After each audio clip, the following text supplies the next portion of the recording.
우리 찬양에도 큰 은혜가 있으셨을 줄 믿습니다. 오늘은 종려주일입니다. 예수님께서 이제 본격적인 사역에 들어가시기 위해서 나귀를 타고 예루살렘 성에 입성하실 때 많은 사람들이 종려나무 가지를 흔들면서 주님을 환호했던 그 날을 기념하는 날이기도 합니다. 그랬던 사람들이 갑자기 돌변해서 예수님을 십자가에 못 박으라고 그렇게 힘들게 예수님을 모욕하고 괴롭게 했던 그런 상황이 눈앞에 펼쳐졌을 때 예수님이 참 얼마나 괴롭고 억울하고 힘드셨을까. 사람들은 고난을 대할 때 두 가지 반응을 보이게 됩니다. 어떤 사람은 현재의 감정에 충실하게 반응을 합니다. 그래서 이런 사람은 이성보다는 감정적으로 무언가를 해결하려고 하는 그런 사람들이 대부분 이런 부류이죠. 아니면 철저하게 감정을 배제하고 이성적으로만 판단하려고 하는 그런 사람들이 있습니다. 이러한 현상을 대변하는 철학사조가 두 가지가 있습니다. 하나는 에피큐로스 학파이고 또 하나는 스토아 학파입니다. 에피큐로스 학파는 철저하게 이 쾌락주의, 감정에 충실한 그런 사람들이었습니다. 이들은 인생에서 가장 중요한 덕목이 행복해지는 일이다라고 주장을 하면서 이 행복이라고 하는 것은 고통과 환난으로부터 탈출하는 것이라고 믿었습니다. 그들은 인간의 고난에 대해서 도피주의적 관점을 가지고 있었습니다. 고난이 찾아오면 얼른 도망가는 거죠. 고난 속에 있으면 나는 행복해질 수 없어. 그래서 외면하고 얼른 행복해지는 관점에서 살아가려고 노력하는 사람들의 부류가 에피큐로스 학파였습니다. 반대로 스토아 학파는 감정보다는 철저하게 이성적인 관점에서 고난이라고 하는 부분들을 대하게 됩니다. 그래서 이 사람들은 철저하게 금욕주의적인, 완전히 반대되는 거죠. 그래서 에피큐로스 학파는 쾌락을 중심으로, 이 스토아 학파는 금욕, 자신의 욕심이나 쾌락을 절제하는 것에 그 관점을 두고 살아가는 그런 사람들입니다. 이들은 고난을 수용하고 우리의 의지로 고난을 극복하고자 노력했던 사람들입니다. 이들은 이성만이 우리가 따라야 할 가치라고 믿었고 운명에 순응하며 절제함으로 덕을 쌓는 것이 가장 행복해지는 길이다라고 가르쳤습니다. 자, 그렇다면 성경은 어떤 관점에서 이 고난에 대해서 가르치고 있을까? 고난이 찾아왔을 때 우리는 어떻게 반응해야 되는가를 성경은 어떻게 가르치고 있느냐? 고난을 수용해야 한다는 측면에서는 이 에피큐로스 학파보다는 스토아 학파 쪽에 가깝죠. 그러나 고난이 올 때 우리는 우리의 의지만으로 그것을 극복해라 라고 성경은 이야기하지 않습니다. 철저하게 고난 중에도 하나님 바라보면서 주님의 도움을 구하라 라고 성경은 이야기하고 있는 것이죠. 그리고 고난을 넘어서는 하나님의 뜻이 그 가운데 있다는 사실을 우리에게 가르쳐주고 있습니다. 우리는 이해하지 못할지 모르지만 고난의 뒤편에는 분명 하나님의 뜻이 있다는 것이죠. 그 뜻을 이해하지 말고 믿으면서 나아가는 것이 믿음의 사람들이 해야 될 고난을 대하는 가장 중요한 특징입니다. 그러나 아직도 질문은 남아 있습니다. 고난 중에 심판의 도구로 사용하는 이 갈대아 사람들, 이 사람들을 어떻게 대해야 될까라고 하는 질문이 우리에게 남아 있는 것이죠. 자, 고난의 한복판에서 우리가 바라봐야 될 것은 무엇일까? 고난을 어떻게 대해야 된다는 사실은 우리가 알지만 그 와중에도 우리가 그것을 잘 극복하기 위해서는 고난 중에 정확하게 우리가 바라봐야 될 포인트를 잡는 것이 매우 중요합니다. 그것을 살펴보면서 함께 은혜를 나누고자 합니다. 첫 번째로는 하나님의 진노를 바라봐야 된다는 것이죠. 어려움 가운데 혹시 하나님이 진노하고 계시는 건 아닌가? 그 부분이 무엇인지를 정확하게 볼 수 있어야 된다는 것입니다. 자, 오늘 본문에는 이 땅을 심판하시는 하나님이 5가지 진노를 표현하고 있는 본문이 오늘 우리가 읽은 이 12절부터 20절까지의 내용입니다.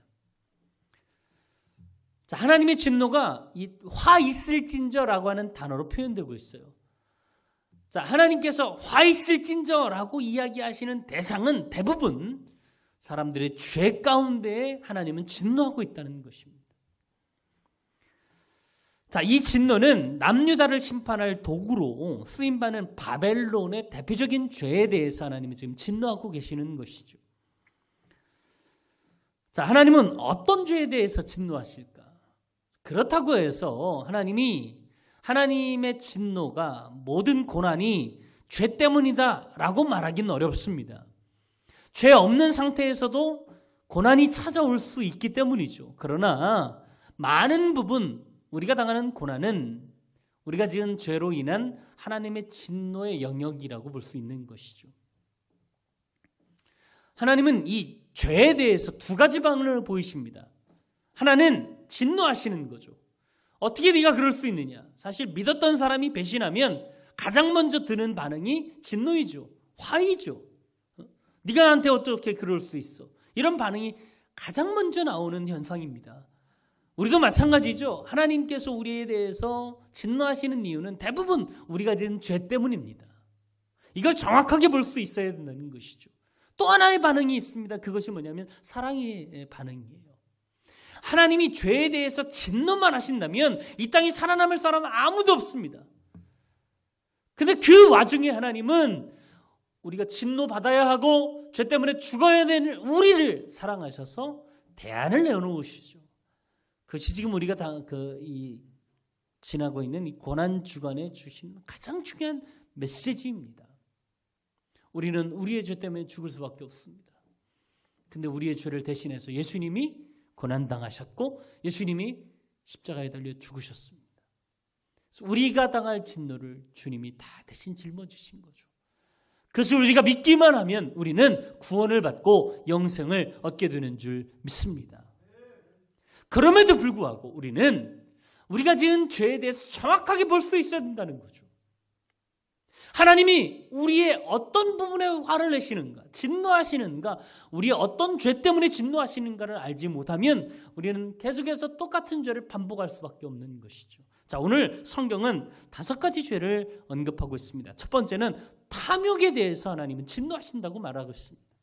자, 5절, 6절 말씀을 같이 한번 읽어보도록 하겠습니다.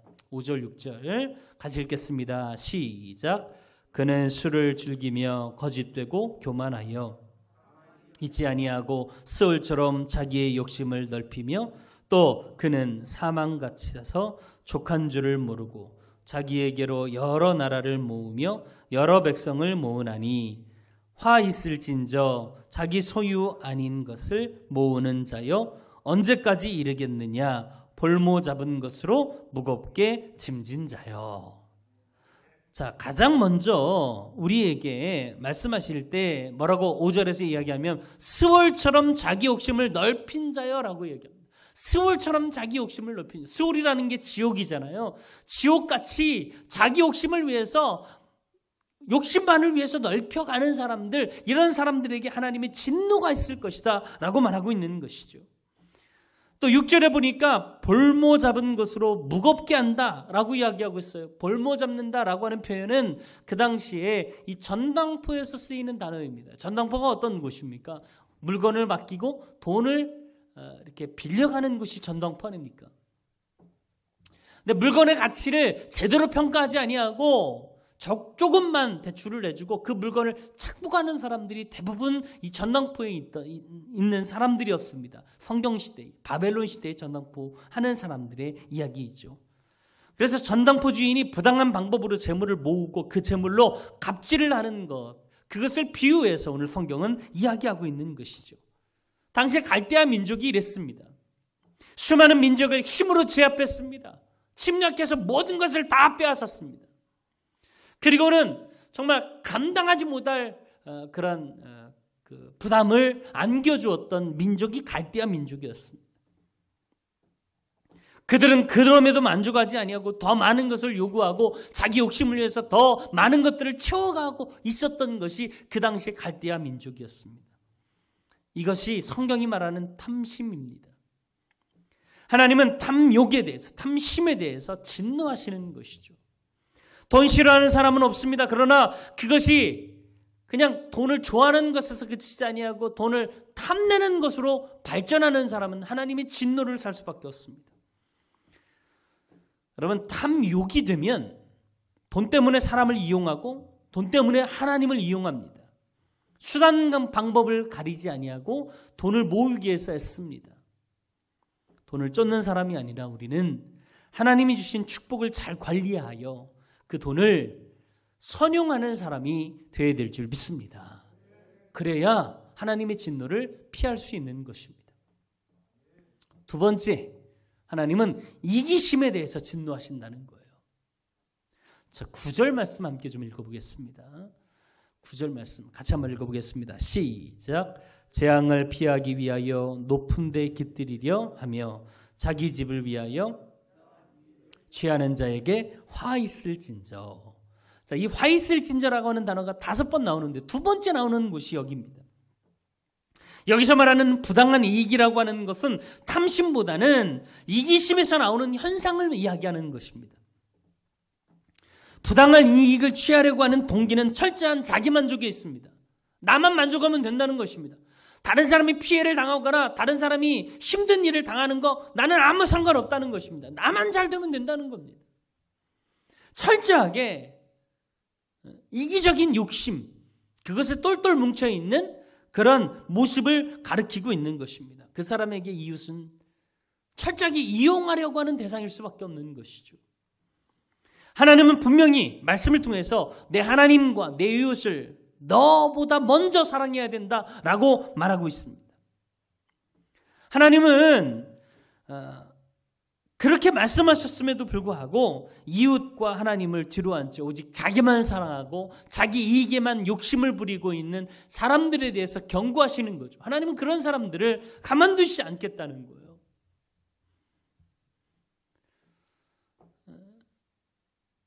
여러분, 우리도 마찬가지 아닙니까? 너무 자기에만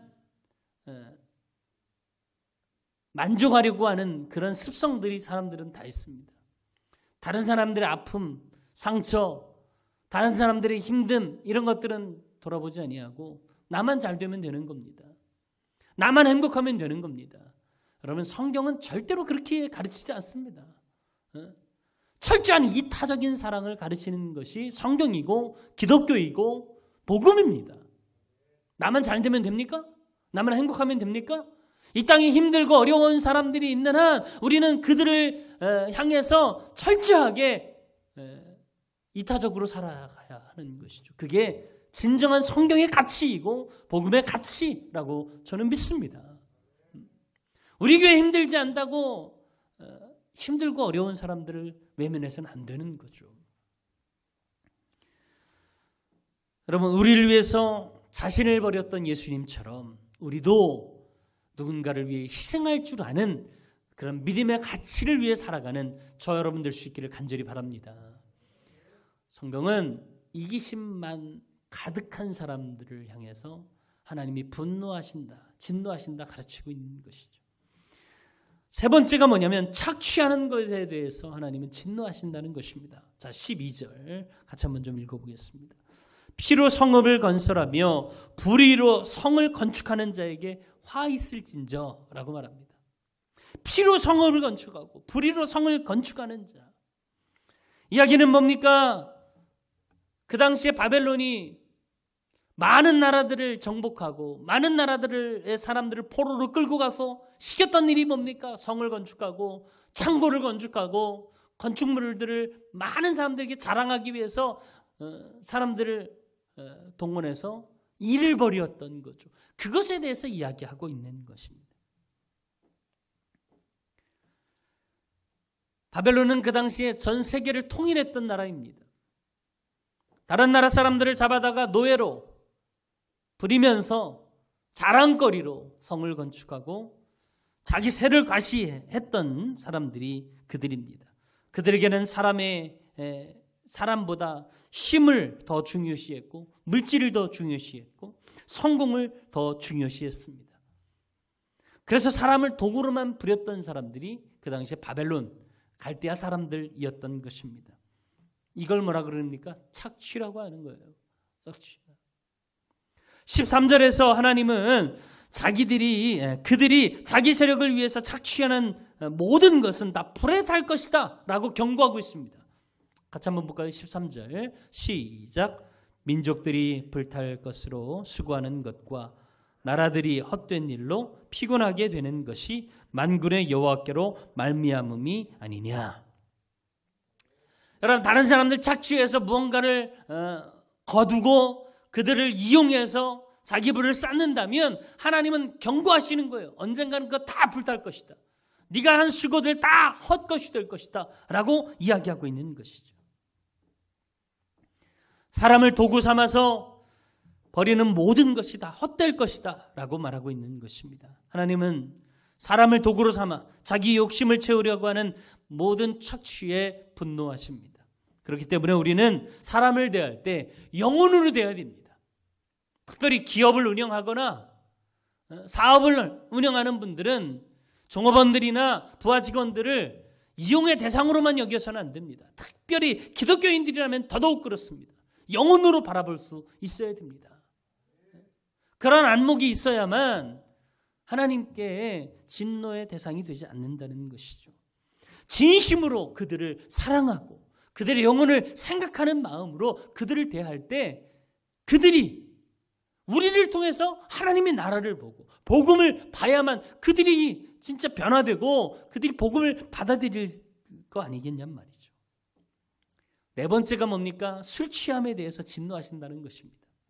자, 15절 한번 읽어보겠습니다. 15절 시작. 이웃에게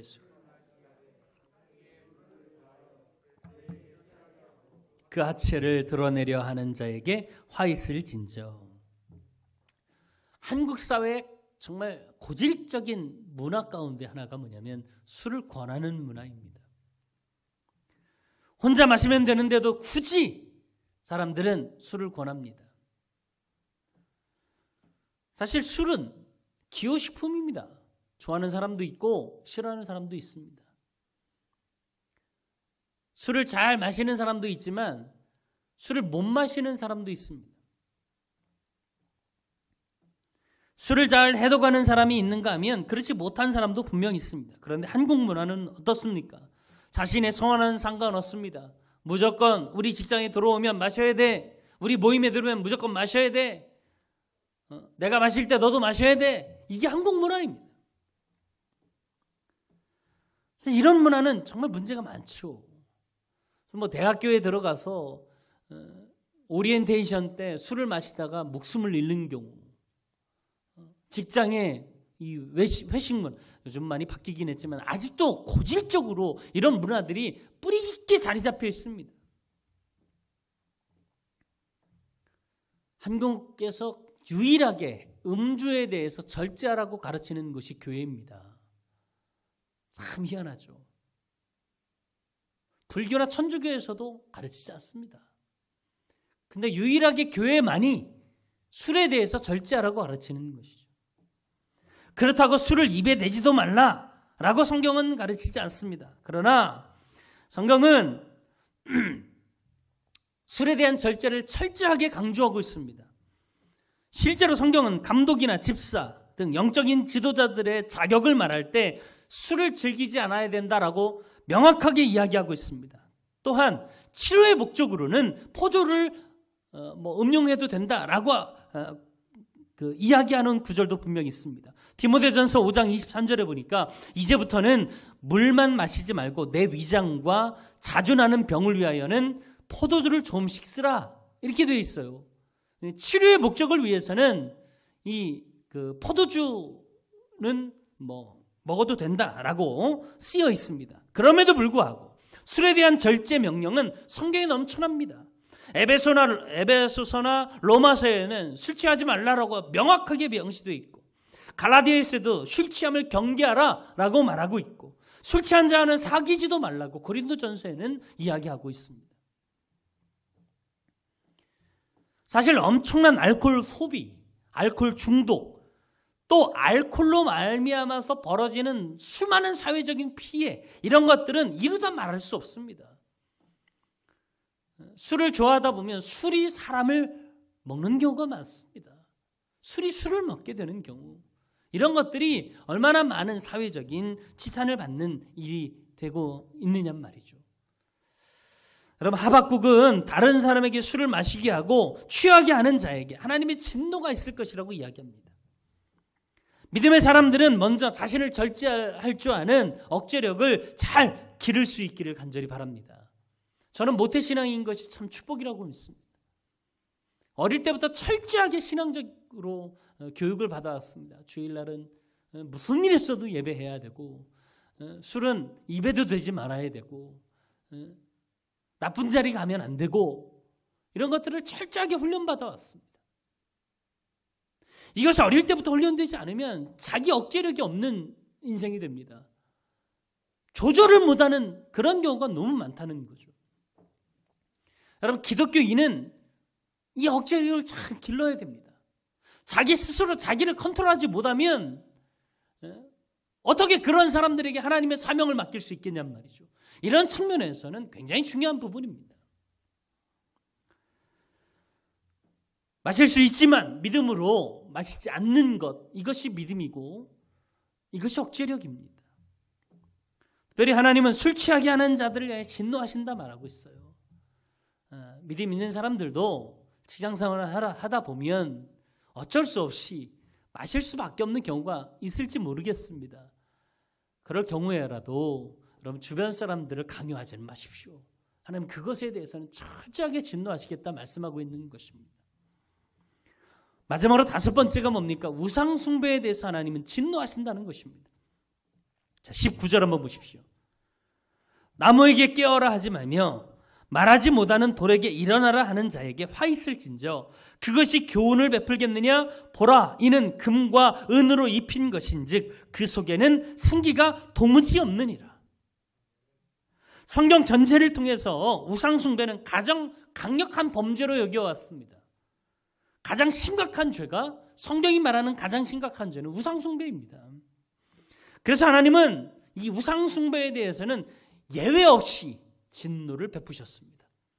북이스라엘이 망한 이유도, 남유다가 망한 이유도 다 우상 숭배 때문입니다. 여러분, 우상 숭배는 피조물과 하나님의 자리를 바꾸는 것을 말하는 것입니다.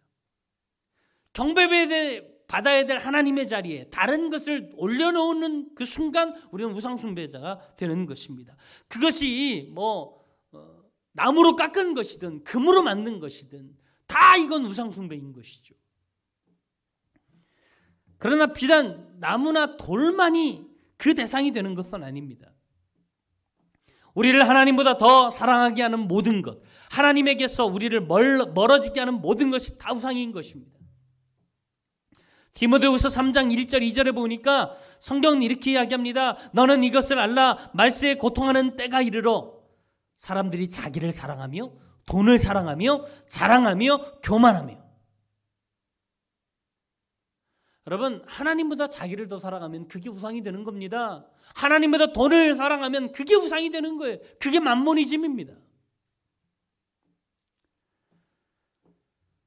오늘 많은 사람들이, 많은 젊은이들이 연예인들을 우상으로 여기고 살아갑니다. 경배합니다. 그들을 좋아하는 데까지는 상관이 없지만 그들이 하나님의 자리를 차지하고 그들을 경배하기 시작하면 그것 자체가 우상인 것입니다. 자녀를 사랑하는 것은 자연스러운 일이지만 자녀를 경배의 대상으로 삼는 순간부터 그게 우상 숭배가 되는 거예요. 우리가 경배해야 될 분은 오직 하나님 한 분인 줄 믿습니다. 이것을 놓치는 순간 우리도 모르는 사이에 우상 숭배에 빠지게 되는 것입니다. 그런 사람을 하나님은 진노하신다는 것이죠. 지금까지 5가지 죄에 대해서 이야기를 나눴습니다.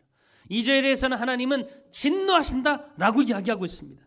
하박국 2장은 바벨론이 그동안 가지고 있었던 대표적인 5가지 죄악에 대해서 경고하면서 이 죄들 때문에 하나님의 진노가 있다라고 말하고 있는 것입니다. 그러나 이런 죄들은 하나님의 백성들 동일하게 버리고 있는 죄입니다.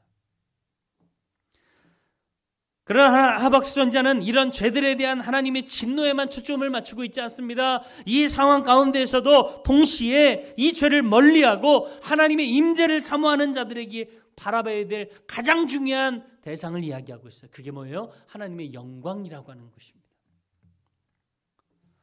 우리는 고난 중에도 하나님의 영광을 바라봐야 될 줄 믿습니다. 하나님은 진노하시는 분이십니다. 그러나 우리가 하나님의 영광을 바라보는 순간 하나님의 진노의 눈은 살아있는 눈으로 바뀔 수밖에 없다는 거예요. 자, 14절 한번 읽어보겠습니다. 14절 시작. 이는 물이 바다를 덮음같이 여호와의 영광을 인정하는 것이 세상에 가득함이라. 아멘. 자, 이 구절은 13절과 대조를 이루어서 기록된 말씀입니다. 13절 한번 보십시오. 민족들이 불탈 것으로 수고하는 것과 나라들이 헛된 일로 피곤하게 되는 것이 만군의 여호와께로 말음이 아니냐. 자, 이 말을 하고 있는 하박국 선지자는 지금 파수꾼으로 높은 망대 위에 올라가 기도를 드리고 있습니다. 적이 언제 쳐들어올지 모릅니다. 그래서 적이 쳐들어오면 백성들에게 외치는 것입니다. 여러분, 지금 갈대아 사람들이 쳐들어오고 있습니다. 여러분, 깨어 기도하십시오. 하나님의 도움을 구하십시오. 라고 외치는 것이 지금 하박국 선지자의 사명이었습니다. 그래서 망로 높은 곳에 올라가서 기도하고 있는 거예요. 그는 기도하는 중에 두 가지 환상을 보고 있는 것입니다. 하나는 바벨론으로 대표되는 이 세상이 하나님의 심판으로 불타고 있는 장면을 환상 중에 보고 있습니다. 지금 13절이 말하는 이 장면이 아직 바벨론에게는 이루어지지 않은 상황입니다. 그런데 믿음으로 하나님께서 바벨론이 불타고 있는 이 상황, 헛된 일을 벌이고 있는 이 상황을 믿음의 눈으로 보게 하셨던 거예요. 요한계시록에도 사도 요한은 이 하박국 선지자가 본 환상과 동일한 환상을 보고 있었습니다. 요한계시록 18장 15절부터 17절까지 한번 보세요. 바벨론으로 말미암아 치부한 이 상품의 상인들이 그의 고통을 무서워하며 멀리 서서 울고 애통하여 이르되 화 있도다 화 있도다 큰 성이요 세마포 옷과 자주 옷과 붉은 옷을 입고 금과 보석과 진주로 꾸민 것인데 그러한 부가 한 시간에 망하였도다. 여기서 말하는 바벨론은 세상을 이야기하는 겁니다. 세상은 어떻습니까? 금은보화, 보석, 화려한 거 치장하고 외모지상주의 이런 것들만 추구합니다. 이런 죄악 때문에 결국 그들이 망하고 있는 거예요. 불타고 있는 거예요. 한 시간 만에 망하고 있는 거예요. 사도 요한은 아직 밤모섬에 갇혀서 고난을 당하고 있습니다. 그럼에도 불구하고 하나님은 지금 사도 요한의 눈을 여셔서 그 당시에 그들을 괴롭히고 있는 모든 세상이 망하게 될 것임을 바라보게 하셨던 거예요. 세상이 추구하는 물질 만능주의, 외모 지상주의, 성공주의는 다 망하게 될 것입니다. 이것을 하박국과 요한이 동일하게 보고 있는 것이죠. 그런데 하박국 선지자는 이 망대 위에서 또 다른 환상을 보고 있습니다. 그게 무엇입니까? 자, 14절입니다. 같이 한번 좀 읽어보겠습니다. 14절 시작. 이는 물이 바다를 덮음같이 여호와의 영광을 아멘. 물이 바다를 덮음같이 여호와의 영광이 가득한 새로운 세상이 지금 하박국 선지자의 눈에 보이고 있는 것입니다. 세상은 망합니다. 그러나 그것으로 끝나지 않습니다. 하나님의 영광이 찬란하게 비추어져서 그때까지 철저하게 믿음으로 주님을 바라보고 있는 사람들에게 새로운 세상이 펼쳐질 거라는 거예요. 그리고 그 영광은 도시에 자리 잡은 성전으로부터 떠오르고 있는 것이죠. 그리고 그 영광으로 가득한 성전에서 하나님을 예배하고 있는 자들을 눈으로 보고 있는 거예요. 환상 중에 보고 있는 거예요. 자, 20절 한번 읽어보겠습니다. 20절 시작. 오직 여호와는 그 성전에 계시니 온 땅은 그 앞에서 잠잠할지니라 하시니라. 아멘. 오직 여호와는 그 성전에 계신다는 거예요. 그러니까 성전에 계신 여호와 하나님의 영광을 바라보는 사람들은 그 앞에서 누구도 떠들 수 없다는 겁니다. 잠잠할 수밖에 없다는 것입니다. 세상 사람들은 자기가 잘났다, 자기가 성공했다 말할 수 있을지 모르지만 결국 모든 것이 다 망하고 하나님의 영광만 가득 찼던 그곳에서는 누구도 입을 열 수 없는 상태가 될 수 있다라고 말하고 있는 것이죠. 사도 요한도 동일한 맥락에서 요한계시록 7장에 그가 본 환상을 이렇게 고백하고 있습니다. 요한계시록 7장 9절 10절입니다. 이일 후에 내가 보니 각 나라와 민족과 족속과 백성과 방언에서 아무도 능히 셀 수 없는 큰 무리가 나와 흰 옷을 입고 손에 종려가지를 들고 보좌 앞과 어린 양 앞에 서서 큰 소리로 외쳐 이르되 구원하심이 구원의 보좌에 앉으신 우리 하나님과 어린 양에게 있도다. 아멘. 이후에 모든 예배자들이 와답에서 12절에서 뭐라고 고백합니다. 뭐라고 고백합니까? 12절에 이르되 아멘. 찬송과 영광과 지혜와 감사와 존귀와 권능과 힘이 우리 하나님에게 세세토록 있을지어다. 비록 지금은 고난으로 힘들고 어렵다 할지라도 마지막 이루어질 이 최후 승리, 마지막 하나님 앞에서 이루어질 이 예배의 자리를 바라보면서 오늘 우리에게 닥친 고난과 어려움을 잘 이겨낼 수 있기를 간절히 바랍니다. 우리에게 닥친 이 고난이 왜 일어난 것인지, 혹시 우리가 지은 죄 때문은 아닌지 우리를 되돌아봐야 합니다. 여러분, 죄는 하나님이 반드시 진노하십니다. 그럼에도 불구하고 다시 한번 믿음의 눈으로 주님의 영광을 볼 수 있기를 간절히 바랍니다. 하나님은 마지막 최후 승리를 이루시는 분이십니다. 믿음으로 끝까지 변치 않고 주님을 바라보는 자에게 하나님은 반드시 이 땅의 최후 승리를 맛보게 하실 것입니다. 그 자리에서 우리는 물이 바다 덮음같이 이 땅 모든 곳에 하나님의 영광이 가득 임하게 될 것을 바라보면서 함께 찬양을 드리게 될 줄 믿습니다.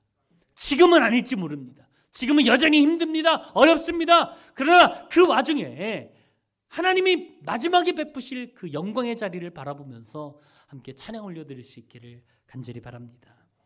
지금도 이 세상은 죄악으로 가득 차 있습니다. 물론 모든 고난과 어려움이 죄 때문은 아닙니다. 그러나 상당 부분 우리의 죄와 연관되어 있다는 사실은 부정할 수가 없습니다. 이럴 때일수록 우리는 철저하게 회개하며 주님께 나아가야 될 줄 믿습니다. 그리고 지금 우리가 당하는 이 고난과 어려움에 함몰되지 않고 최후에 드려질 영광의 예배를 바라보며 믿음으로 지금 당하고 있는 이 어려움을 잘 이겨낼 수 있기를 간절히 바랍니다. 분명 하나님은 이 땅의 모든 죄와 상처를 치유해 주실 줄 믿습니다. 지금까지 우리는 다시 힘을 내어 주님의 영광을 위해 헌신하는 저와 여러분 될 수 있기를 간절히 바랍니다. 같이 찬양하겠습니다. 물이 바다 덮음같이. 오늘 이 하박국의 말씀을 찬양으로 만들었는데 이 찬양 속에 우리가 해야 될 가장 중요한 사명이 담겨 있습니다. 믿음으로 고백하시면서 함께 기도할 수 있기를 간절히 바랍니다. 세상 모든 민족이 구원을 얻기까지 쉬지 않으시는 하나님, 주의 심장 가지고 우리 이제 일어나 주 따르게 하소서. 세상 모든 육체가 주의 영광 보도록 우릴 부르시는 하나님, 주의 손과 발 되어 세상을 치유하며 주 섬기게 하소서. 아멘. 물이 바다 덮음같이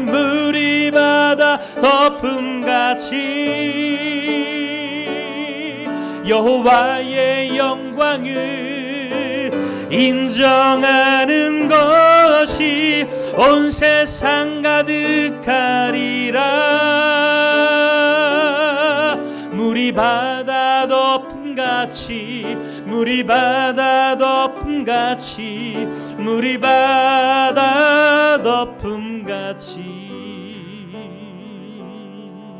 함께 기도하기로 합니다. 하나님,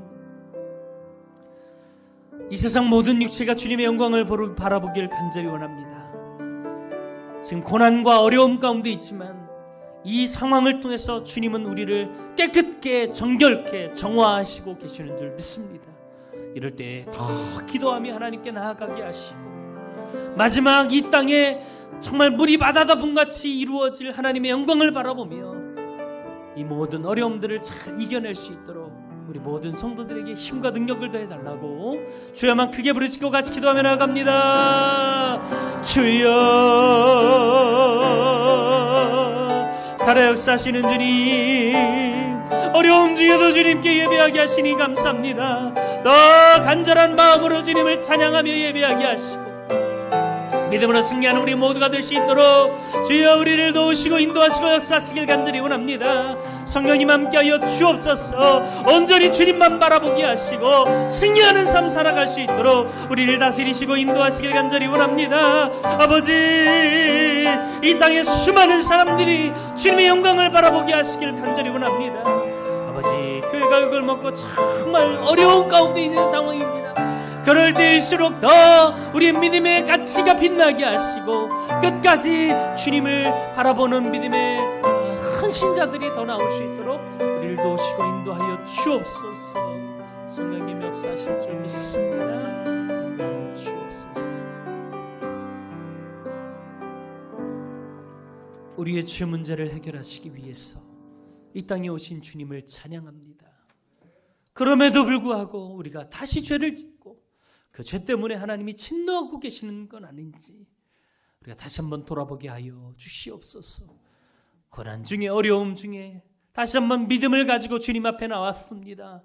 아버지, 이 믿음 귀히 보시고 주님의 영광 이 땅에 가득하는 순간까지 끊임없이 주님 바라보며 믿음의 걸음을 내딛는 우리 모두가 되게 도와 주시옵소서. 예수님의 이름으로 기도했습니다. 아멘.